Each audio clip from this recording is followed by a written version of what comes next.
Hello, welcome to Nursing with Professor B. In today's video, I will be answering a question from a viewer.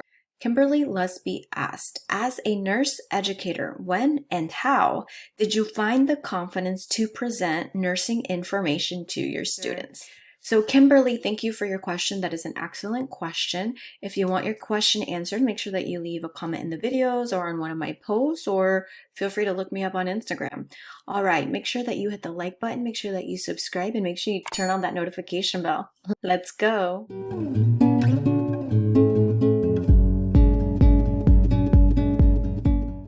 So when I first started as a nurse educator, a lot of my students were even skeptical of me. It's a good thing, but they thought I looked very young. So they would say, how old are you? Or, they had a lot of questions. How long have you been a nurse? Where did you work? They were so curious.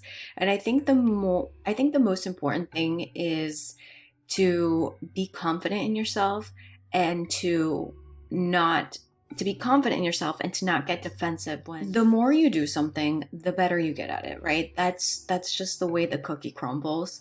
Fortunately, I had been doing some public speaking because I volunteer at prison, and that involves me getting up on a podium, and the act of public speaking every week, every single week is important. You can gauge your audience, you can get feedback, and you practice so you don't get as nervous.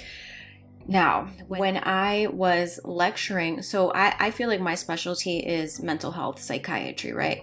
I can lecture pretty much now on schizophrenia, personality disorders, and depression with no notes, super easy. Like, yes, I have a PowerPoint presentation to help the students out, but I am super confident in it.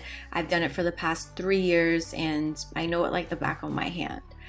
So when I was in my practicum semester of my nurse educator semester, which practicum, for those of you that don't know, is in medical doctors will call it perhaps residency, right?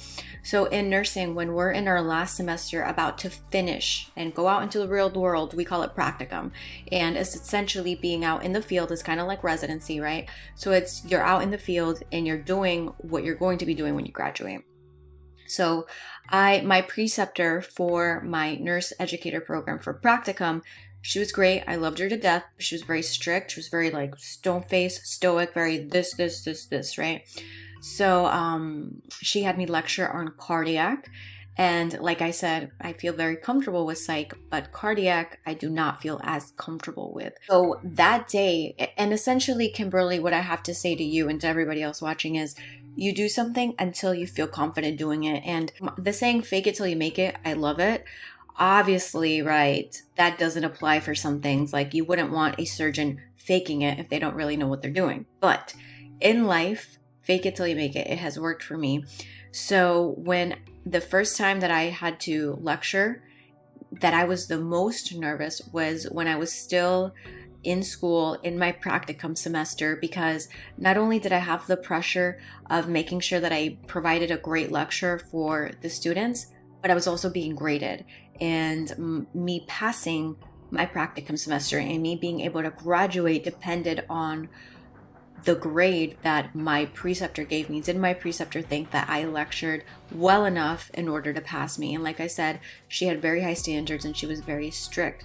So the way that I gained my confidence, well, for that lecture, I will be perfectly frank with you. I was not confident. I just acted confident. What did I do? I over prepared. I wrote so many notes for that cardiac lecture. I read the chapter. I over prepared. I spent like 16 hours making that PowerPoint presentation, not because it was long, but because I wanted to really boil it down to the essence and to really help the students. So for that lecture, when you lack confidence, I think the best thing that you can do is to over prepare. So during the lecture, because I was scared, I was very scared that whole lecture. I think I was shaking. And many people don't realize, many students don't realize how hard it is to lecture and how much preparation it takes. So cut your instructors some slack. I'm letting you know now. So that was me. That was me being in my nurse educator program. Then when I graduated and I got the opportunity to start lecturing, how did I gain the confidence to present in front of nursing students? Be the expert. Will I know everything? No, of course, I still have a lot to learn, but you want to know more than your students. I have sat in classes where I've noticed that if the professor or the teacher doesn't know something and a student asks them questions, they get defensive. And you can tell it's because they don't know the answer, but yet they ridicule the student. So I always treat my students with respect. So prior to the lecture, right, I recommend that you read that entire chapter. Read the entire chapter, because there's been other situations too where I noticed that a student will ask a question and the professor contradicts what's in the chapter. So if the students are being tested on the chapter, on the book, then you don't want to be contradicting them. You don't want to be confusing them. That was my biggest issue in nursing school. I always take my experiences and my frustrations and how can I be better? How can I help them so they don't have to go through what I went through, right? So the way I gained my confidence was making sure I knew the material. So I would read the full chapters. Thankfully, I was only lecturing on those 3 subjects. So I would read the entire depression chapter, the entire schizophrenia chapter, and the entire personality disorders chapter. Then I would ensure that what I was covering in lecture was in alignment with what was going to be on an exam and what was going to be on quizzes. Students have way too much information in nursing school in order to just let them run free. Because if you let them run free, they will focus on this little area and overstudy it and completely forget the other areas. So I do tell my students on what to focus on what's important, because I like to give them guidance.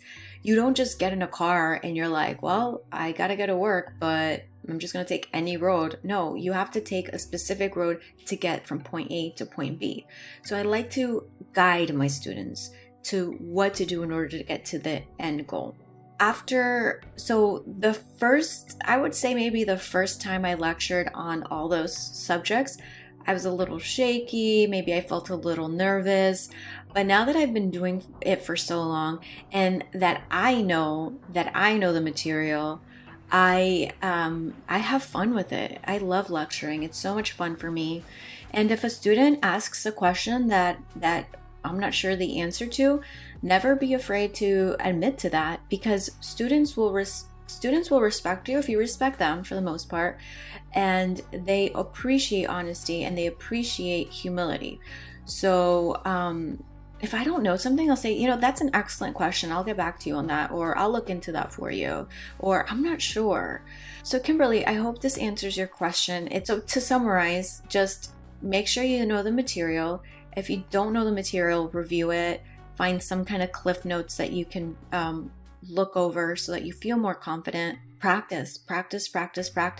If possible, practice lecturing to a wall the first time, so that the first time you're saying the material isn't to the students, but you've actually practiced before. And before you know it, you're going to be lecturing and you're going to be having so much fun. All right. Thank you so much for watching. Make sure that you hit the like button, make sure that you subscribe, and make sure you turn on that notification bell.